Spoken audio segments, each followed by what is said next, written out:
अस्सलाम वालेकुम दोस्तों, गेन नॉलेज यूट्यूब चैनल में आपको खुश आमदीद। दोस्तों, कैप्सूल इस ज़माने में मेडिसिन की फैमिली का एक अहम जुज़ है।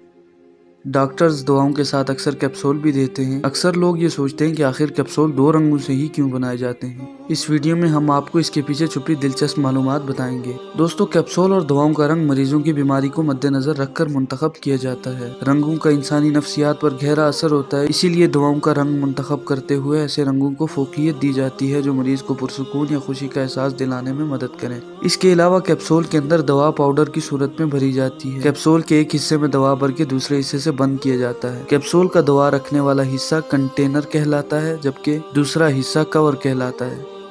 दोनों के रंग मुख्तलिफ इसलिए रखे जाते हैं ताकि कैप्सूल बनाने वाले कंफ्यूजन का शिकार ना हो और कंटेनर वाले हिस्से में ही दवा भरें, कवर के अंदर दवा ना भरें।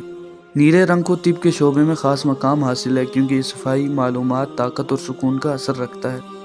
इसे दवाइयों के अलावा अस्पताल के अमले और पर्दों वगैरह में भी इस्तेमाल किया जाता है। इसके अलावा सुर्ख, पीला, नारंगी रंग पुरएतमाद, एनर्जेटिक जैसा तासुर पैदा करता है, जबकि सफेद रंग की दवाओं का एक मतलब ये होता है कि इसमें शामिल होने वाले तमाम अज्जा सफेद रंग के हैं। दोस्तों, उम्मीद करते हैं कि इस वीडियो से आपको कुछ नया जानने को मिला होगा। वीडियो अच्छी लगी हो तो लाइक करें, चैनल को सब्सक्राइब करें और बेल आइकन के बटन को प्रेस करें। एक और इंटरेस्टिंग वीडियो में आपसे मिलते हैं, तब तक के लिए अल्लाह निगहबान।